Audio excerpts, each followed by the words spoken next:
નમસ્કાર, હું છું માનસી। વિગતવાર સમાચાર વિશે વાત કરીએ તો માવઠાના વિદાયની સાથે ઠંડીનો ચમકારો વધ્યો છે। રાજ્યમાં શીત લહેરની અસર વર્તાઈ રહી છે। આજથી રાજ્યમાં ઠંડી વધી શકે છે। ઠંડીનું મોજું ફરી એકવાર ગુજરાતને થીજવી શકે છે। તો 4 થી 6 ડિગ્રી સુધી તાપમાનમાં ઘટાડો થાય તેવી શક્યતા છે। વેસ્ટર્ન ડિસ્ટર્બન્સ સક્રિય થતા માવઠું આવ્યું હતું, તો માવઠાના વિદાય બાદ હવે રાજ્યમાં શીત લહેરની અસર વર્તાઈ રહી છે। તો રાજ્યમાં આજથી હવે ઠંડીમાં વધારો થશે। 4 થી 6 ડિગ્રી સુધી ઠંડીમાં તાપમાન ઘટવાની શક્યતા છે, જેથી ઠંડીમાં વધારો થશે। તો શીતલહેરનો અનુભવ થઈ રહ્યો છે। અત્યારે રાજ્યમાં માવઠાની અસર બાદ ઠંડીમાં વધારો થશે। તો 4 થી 6 ડિગ્રી સુધી તાપમાન ગગડવાની પણ શક્યતા છે। સાથે ઠંડીમાં વધારો થતા લોકો ફરી ઠૂઠવાશે। દેશભરના વાતાવરણમાં પલટો આવ્યો છે। અનેક રાજ્યોમાં કમોસમી વરસાદ બાદ ઉત્તર ભારતમાં ધુમ્મસનો કહેર જોવા મળી રહ્યો છે। ભર શિયાળે દેશભરમાં ચોમાસા જેવો માહોલ જામ્યો છે। 18 રાજ્યોમાં કમોસમી વરસાદ આવ્યો છે અને 2 રાજ્યોમાં ગાઢ ધુમ્મસનું સામ્રાજ્ય જામ્યું છે। તો દેશભરના વાતાવરણમાં પલટો આવ્યો છે। વેસ્ટર્ન ડિસ્ટર્બન્સ સક્રિય થતા દેશભરના 18 રાજ્યોમાં વાતાવરણમાં પલટો આવ્યો છે। સાથે 2 રાજ્યમાં ધુમ્મસભર્યું વાતાવરણ પણ છવાયેલું જોવા મળ્યું હતું। તો ઉત્તર ભારતમાં ધુમ્મસનો કેર જોવા મળી રહ્યો છે। દ્રશ્યોમાં જોઈ શકાય છે એ પ્રકારે આ ઉત્તર ભારતના દ્રશ્યો છે। કાનપુરના દ્રશ્યો અમે આપને બતાવી રહ્યા છે સીધા સ્ક્રીન પર। કાનપુર રેલવે સ્ટેશનના કે જ્યાં ધુમ્મસભર્યું વાતાવરણ વહેલી સવારે જોવા મળ્યું હતું। તો ધુમ્મસના કારણે વિઝિબિલિટી પણ ઘટી હતી। તે સાથે જ અનેક રાજ્યોમાં કમોસમી વરસાદ પડ્યો હતો। તો કમોસમી વરસાદ બાદ ધુમ્મસનો કેર જોવા મળી રહ્યો છે।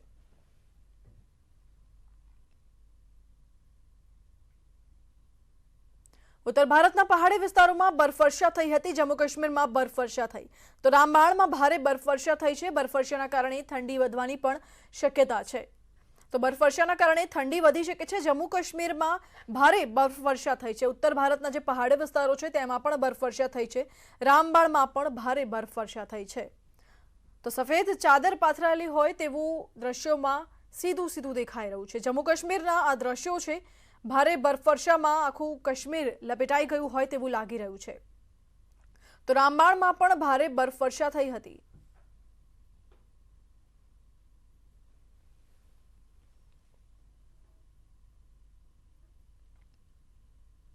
ગુજરાતમાં માવઠું છે, તો બીજી તરફ ઉત્તર ભારતમાં કાતલ ઠંડીથી થથરી રહ્યું છે।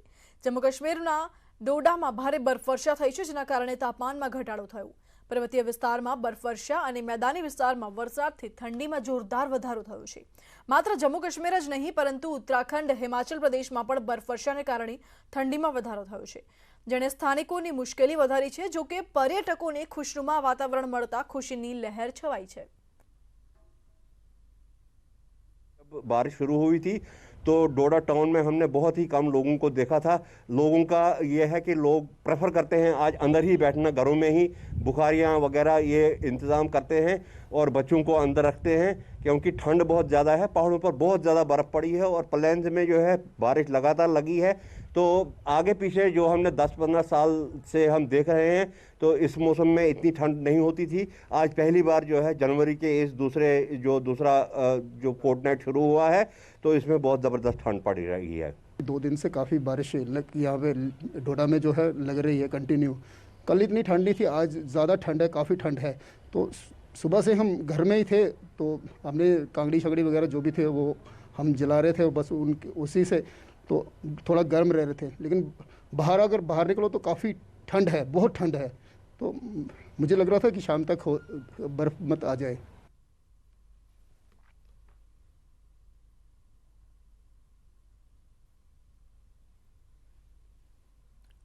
તો ઉત્તર ભારતમાં બરફવર્ષા થઈ, શિમલામાં ભારે બરફવર્ષા થઈ હતી। બરફવર્ષાના કારણે સહેલાણીઓ ખુશ જોવા મળી રહ્યા છે। લોકો પણ બરફવર્ષાની મજા માણતા જોવા મળ્યા હતા।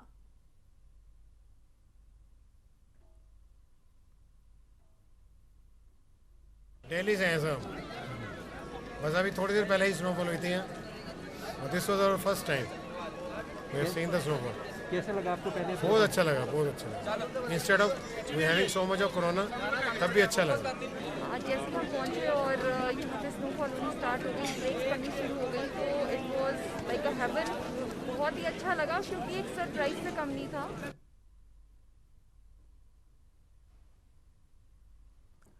તો તો સ્ક્રીન પર અમે આપને આ દ્રશ્યો બતાવી રહ્યા છે। એક તરફ ગુજરાતમાં માવઠું છે તો બીજી બાજુ ઉત્તર ભારતમાં હિમવર્ષા થઈ રહી છે। દિલ્હીમાં ધુમ્મસ છવાયેલું જોવા મળ્યું છે। બીજી બાજુ જમ્મુ કાશ્મીરમાં બરફવર્ષા થઈ છે, ભારે માત્રામાં બરફવર્ષા થઈ। શિમલામાં પણ બરફવર્ષા થઈ છે। તો જમ્મુ કાશ્મીર અને શિમલામાં સહેલાણીઓ મજા માણવા માટે આવી રહ્યા છે બરફવર્ષાની, પરંતુ બીજી બાજુ જે સ્થાનિક લોકો છે તેના સ્થાનિક લોકો ઠંડીમાં ઠૂંઠવાયા છે। उत्तर भारत में कातिल ठंडी थी लोग थथरी रहा है। जम्मू काश्मीर डोडा में भारे बर्फवर्षा थई, जेना कारणे तापमान में घटाडो थयो छे। पर्वतीय विस्तारों में बर्फवर्षा और मैदानी विस्तार में वरसादथी ठंडी में जोरदार वधारो थयो। जम्मू काश्मीर, उत्तराखंड, हिमाचल प्रदेश में पण बर्फवर्षाना कारणे ठंडी में वधारो थयो छे। तो आगळ वात करीशुं अमदावादमां सुभाषचंद्र बोઝની जन्म जयंती अत्यारे छे, जेनी उजवणी करवामां आवी रही छे। गुजरात कांग्रेस द्वारा समग्र राज्यमां अलग अलग शहर अने जिल्ला मथको पर कार्यक्रम योजवामां आवी रह्यो छे। अमदावाद शहरमां प्रमुख जगदीश ठाकोर सुभाषचंद्र बोઝની प्रतिमाने पुष्पांजलि अर्पण करी छे। अमदावादनी 16 विधानसभामां आ कर्युं। कांग्रेसना प्रमुख, आजाद हिंद फौजना रचयिता, तुम मुझे खून दो मैं तुम्हें आजादी दूंगा नो नारो अपनार सौथी पहला पूज्य महात्मा गांधी ने राष्ट्रपिता नो नामकरण करनार, नाम आपनार विश्व विभूति सुभाष चंद्र बोઝ साहेबनो 125મી जन्म जयंती आज समग्र गुजरात में અને અમદાવાદમાં ગુજરાત પ્રદેશ કોંગ્રેસ સમિતિ મનાવી રહી છે। અમને ગૌરવ છે અમારા વારસાનું, અમને ગૌરવ છે અમારા સુભાષચંદ્ર બોઝ એ ભારતીય રાષ્ટ્રીય કોંગ્રેસના પ્રમુખ હતા। અમને ગૌરવ છે અમારા ગૌરવશાળી ઇતિહાસનું, અને એટલા જ માટે આજે 16 વિધાનસભામાં સુભાષ બાબુનું ભાષણ, રાષ્ટ્રગીતો, કોંગ્રેસની વિચારધારા સાથેના 16 ડીજે સેટ અને યુવક કોંગ્રેસ દ્વારા 25 બાઇક સાથે એનો રેલીનો રૂટ બનાવી અને અમદાવાદ યુવક કોંગ્રેસ, અમદાવાદ કોંગ્રેસ સમિતિ આ કાર્યક્રમ કરી રહ્યા છે। પૂજ્ય સુભાષચંદ્ર બોઝના ચરણોમાં પુષ્પાંજલિ અર્પણ કરી છે। સુભાષ બાબુના સંદેશામાંથી સમગ્ર દેશ અને ગુજરાત સંદેશો લે એ રાષ્ટ્ર ભાવનાને મજબૂત કરવાનો એ દિશાના કાર્યક્રમો લઈ અને સમગ્ર ગુજરાતમાં કાર્યક્રમો ચાલે છે। આજે જ અમારું સભ્ય નોંધણી ઝુંબેશ ચાલુ કરીએ છીએ। 30મી તારીખ સુધીનું અઠવાડિયું આજના જન્મ જયંતિના દિવસે અમે ચાલુ કરી અને એક અઠવાડિયું અમારું સભ્ય નોંધણી ઝુંબેશ પણ કરી રહ્યા છીએ। બીજી વાત કરીએ, કોંગ્રેસમાં ગાંધી અને સરદાર, હવે ભાજપ સુભાષચંદ્ર બોઝ તરફ કોંગ્રેસના નેતાઓ હવે ભાજપના નેતાઓ બની ગયા છે। સત્ય જે છે એ કોઈ દિવસ છુપાતું નથી। એમની પાસે એમના કોઈ રાષ્ટ્રીય નેતાઓના નામ નથી। રાષ્ટ્રીય ધરોહર, આઝાદીની લડાઈ, એનો ઇતિહાસ જ્યારે કોંગ્રેસ સાથે વણાયેલો હોય, કોંગ્રેસના નેતૃત્વએ આઝાદી અપાવી હોય ત્યારે કોંગ્રેસના નેતૃત્વને એ વખાણે, એ આગળ લાવે, એના વિચારો જે કરી રહ્યા છે એ એમણે કરવા જ પડે। કારણ કે આઝાદીના સંગ્રામમાં, આઝાદીની લડાઈમાં જેમની રાષ્ટ્રીય નેતૃત્વ નહોતું, યોગદાન નહોતું, રાષ્ટ્રની આઝાદીની ચળવળમાં જે લોકો એમની નકારાત્મક ભૂમિકા ભજવતા હતા એમણે મહાત્મા ગાંધીને પણ યાદ કરવા પડે, એમણે સરદાર સાહેબના પણ યાદ કરવા પડે, એમણે સુભાષ બાબુને પણ યાદ કરવા પડે। અને યાદ કરે છે, અમારું ગૌરવ છે, અમારું પરિવાર છે, અને એ જ કોંગ્રેસના પરિવારથી આજે દેશ અને દુનિયા ઓળખાય છે। Thank you, thank you, thank you.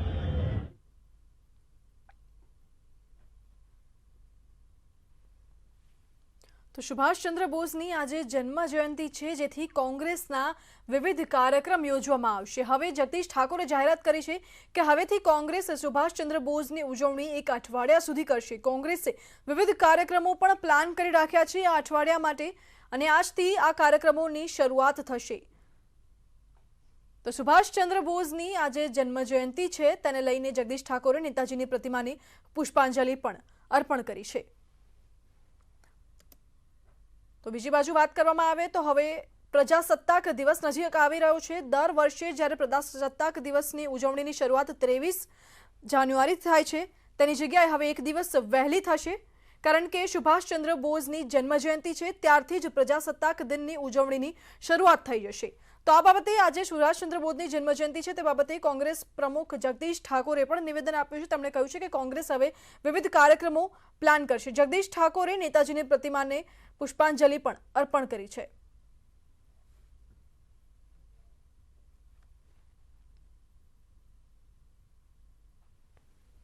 તો મારી સાથે સંવાદદાતા પ્રણવ જોડાઈ ગયા છે. જી પ્રણવ, કોંગ્રેસમાંથી જગદીશ ઠાકોરે જાહેરાત કરી છે કે હવે કાર્યક્રમ યોજવામાં આવશે. કયા પ્રકારના કાર્યક્રમ, શું પ્લાનિંગ હશે? ચોક્કસ માની શકાય, આજે જ્યારે સુભાષચંદ્ર બોઝની જન્મ જયંતિ છે તે નિમિત્તે સમગ્ર ગુજરાતમાં કોંગ્રેસ પક્ષ તરફથી અલગ અલગ કાર્યક્રમો કરવામાં આવી રહ્યા છે. તેમાં બે મહત્વના કાર્યક્રમો છે. એક તો આજથી કોંગ્રેસ પાર્ટી દ્વારા સભ્ય ઝુંબેશ છે તે શરૂ કરવામાં આવી રહી છે, અને એક સપ્તાહ માટે એટલે આજથી લઈને 30 જાન્યુઆરી સુધી આ સભ્ય ઝુંબેશ ચાલશે. તેમાં વિધાનસભા ચૂંટણી પહેલા મહત્વની એટલા માટે છે કે લોકોને કોંગ્રેસ તરફ આવે તે પ્રકારના પ્રયાસ કરવામાં આવશે. બીજો મહત્વનો પૂરો કાર્યક્રમ એ છે કે અમદાવાદ શહેરની જે 16 વિધાનસભા છે તે 16 વિધાનસભાની અંદર સુભાષચંદ્ર બોઝના પોસ્ટરો સાથેના ટેબલો છે તે તૈયાર કરવામાં આવ્યા છે, અને યુથ કોંગ્રેસ દ્વારા તેની લીડ કરવામાં આવશે. અને યુથ કોંગ્રેસના કાર્યકર્તાઓ આ ટેબલો છે તે અલગ અલગ વિધાનસભામાં તેઓ તેનું ભ્રમણ કરશે, તેઓ ત્યાં ફરશે અને યુથ કોંગ્રેસ મજબૂત કરવાના પ્રયાસ થઈ રહ્યા છે. અને સાથે જ જગદીશ ઠાકોરે ભારતીય જનતા પાર્ટી ઉપર પણ ગંભીર આરોપ લગાડ્યા છે કે જે કોંગ્રેસના જે નેતાઓ હતા, સરદાર પટેલ હોય, ગાંધીજી હોય કે પછી સુભાષચંદ્ર બોઝ હોય, એ તમામ લોકો એ સમયે કોંગ્રેસના અધ્યક્ષ થઈ ચૂક્યા હતા. આજે ભારતીય જનતા પાર્ટી સરદાર પટેલની વાતો કરે છે, પરંતુ તેનું જે મુખ્ય જે વ્યક્તિ હતા તે કોંગ્રેસી હતા.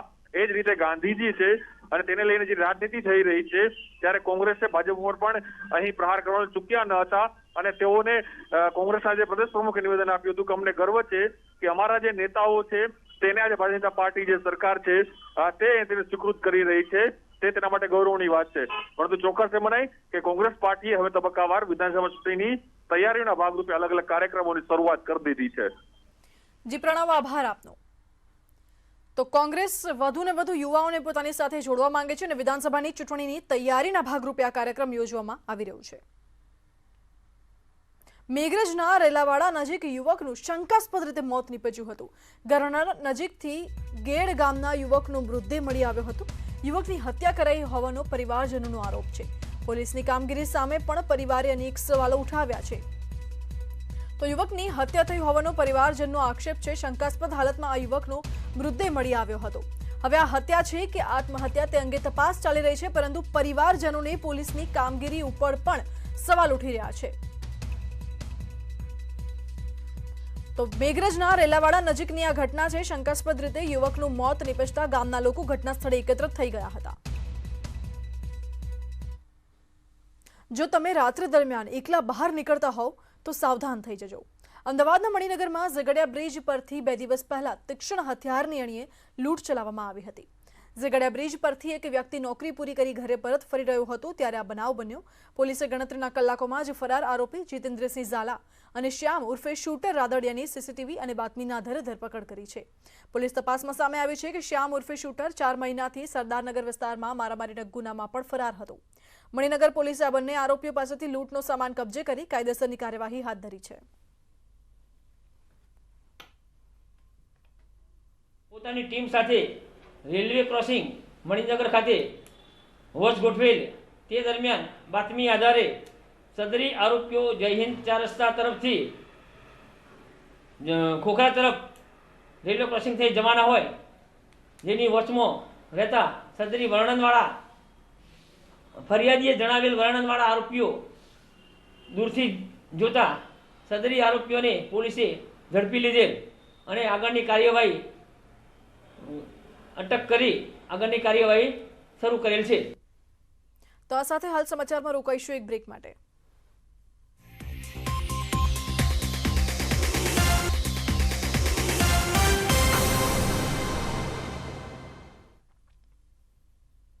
Welcome back. પ્રધાનમંત્રી નરેન્દ્ર મોદીના ડ્રીમ પ્રોજેક્ટ ગાંધી આશ્રમમાં રીડેવલપમેન્ટની કામગીરી પૂરજોશમાં થઈ ચૂકી છે। આશ્રમના આદર્શો અને ગરિમાના તત્વોને જાળવી રાખી સમગ્ર વિસ્તારને આધુનિક લુક આપવામાં આવી રહ્યો છે। 1246 કરોડના ખર્ચે ગાંધી આશ્રમમાં શાનદાર લુક આપવામાં આવી રહ્યું છે।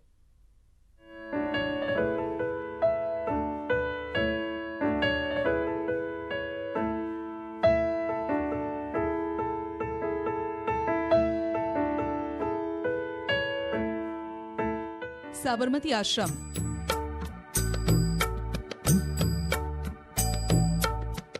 અમદાવાદની ઓળખ અને આઝાદીની લડતનું ઉદ્ભવ કેન્દ્ર।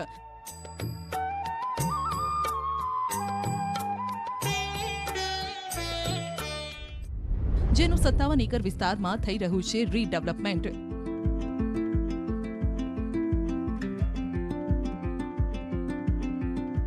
કેન્દ્ર અને રાજ્ય સરકાર તરફથી અહીં પૂરજોશમાં કામગીરી ચાલી રહી છે। 3 વર્ષમાં આ પ્રોજેક્ટ પૂર્ણ થવાની આશા છે। અત્યાર સુધીમાં આ પ્રોજેક્ટ હેઠળ 100 કરોડ રૂપિયાનો ખર્ચ કરવામાં આવ્યો છે, જેમાં મોટાભાગનો ખર્ચ આશ્રમવાસી પરિવારના પુનર્વસન માટેનો છે। સાબરમતી આશ્રમની આસપાસ 275 જેટલા પરિવારો રહે છે, જેમાંથી 170 પરિવારોએ અન્ય વિકલ્પ સ્વીકાર્યા છે। 4 BHK ફ્લેટ પણ સરકારે આપ્યા છે। એમાં 5 લાખ કેશ આપશે, બેઝિક ફર્નિચર આપશે અને 5 એકરમાં કંઈ પણ થવાનું નથી। 5 એકર છે જે મેઇન જગ્યા છે, બાપુનો હૃદયકુંજ છે, મીરા કુટીર છે, મગન નિવાસ છે, સંગ્રહાલય છે, એમાં કંઈ પણ નહીં થાય। પણ સામેની સાઈડમાં જે આશ્રમવાસીઓ રહી છે અને 35-40 એવી ઇમારતો છે કે જેમ ઇમામ મંજિલ છે, ગાંધી કિચન છે, એવા જે 35-40 ઇમારતો છે ઐતિહાસિક, એને કંઈ પણ કરવામાં નહીં આવે, એને સારી રીતે સાચવવામાં આવશે। આશ્રમ પાસે આવેલી ગૌશાળા અને અન્ય જગ્યાએ ખેતરો છે। ત્યાં રાણીપ બ્રિજ પાસે નવું બાંધકામ શરૂ કરાશે। જો કે આશ્રમ પાસે 1947 પહેલાની જે ઇમારતો છે તેને યથાવત રાખી હેરિટેજ રિસ્ટોરેશન કરાશે। સાબરમતી આશ્રમ ટ્રસ્ટની 5 ઓફિસ છે, તેને પણ શિફ્ટ કરવામાં આવી રહી છે।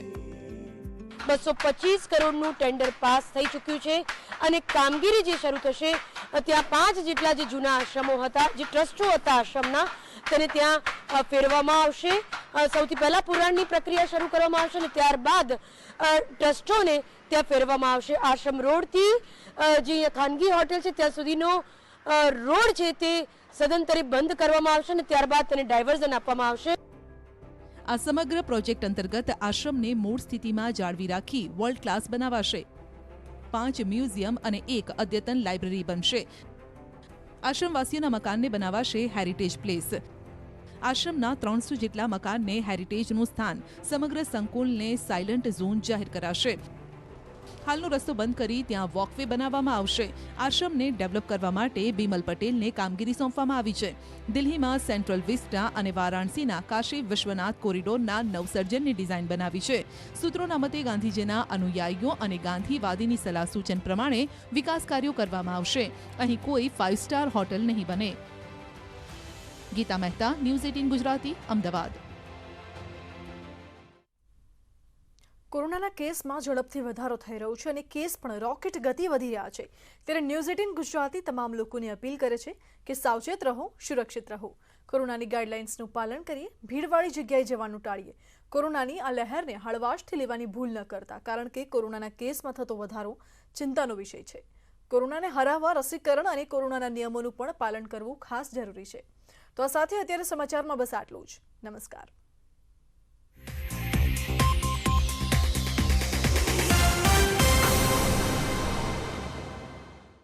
સ્પષ્ટતાઓ માંગવામાં આવી।